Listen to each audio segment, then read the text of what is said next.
He always kept the front door locked and all the front shades drawn. It was always dark in the house.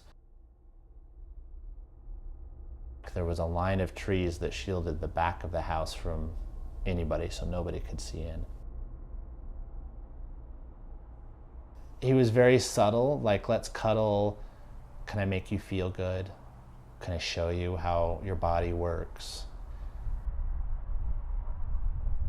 He eventually invited me over to his chair to snuggle, is what he said, and then he started touching my body, lifting up my shirt, and eventually took off my pants and started rubbing my penis. As I got older, he would say, I want to make you squirt.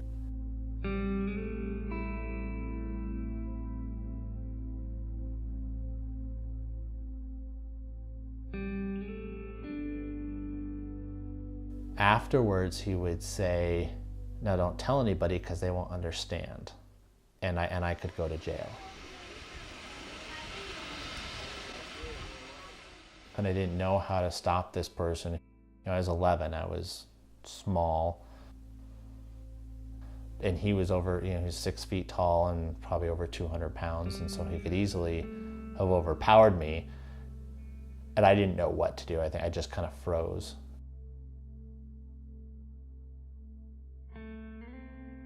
My parents found out,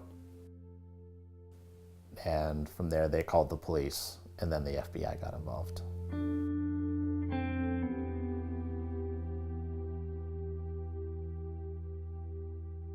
I remember going to the Colorado headquarters of the FBI, them setting up all the recording equipment to have me do this phone call.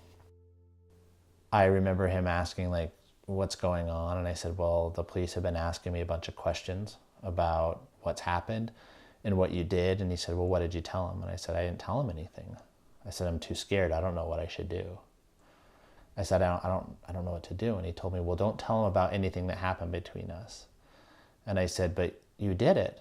The former United Airlines pilot accused of sexually assaulting children was advised of his rights today.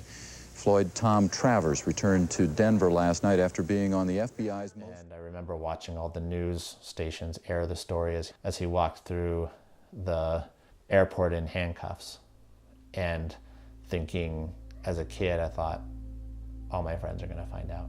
My life's going to be over.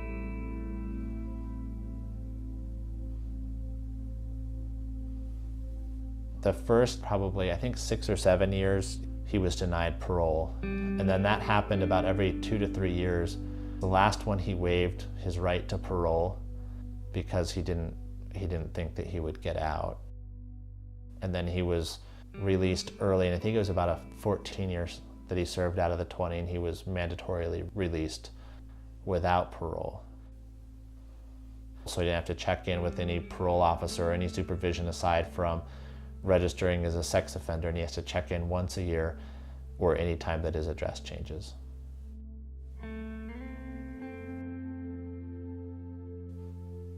He's probably about 20 minutes from where we're at right now. Yeah, I mean, there's the very real possibility that I could run into him. It's not like a fictitious, he's in another state. It's, he's here and I could run into him.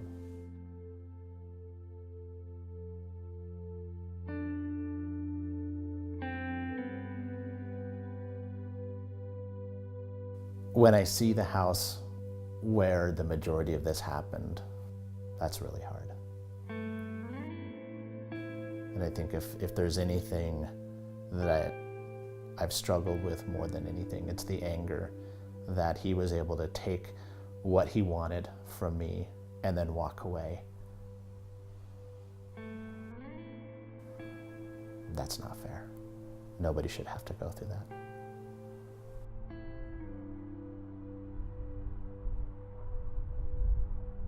It's 1 in 5. 1 in 5 children will be sexually molested before they reach the age of 18. I think most people probably have 4 or 5 close friends. That means one of them, statistically one of them, has been victimized.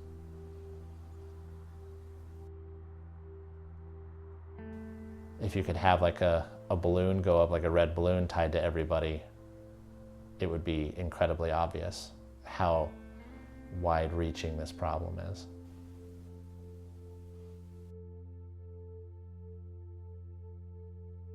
It has to come out of the shadows. We have to recognize that this is a problem and that we can't ignore it and we can't pretend that it's just going to go away. We have to recognize that there's 20% of our population as adults that needs help to get over this.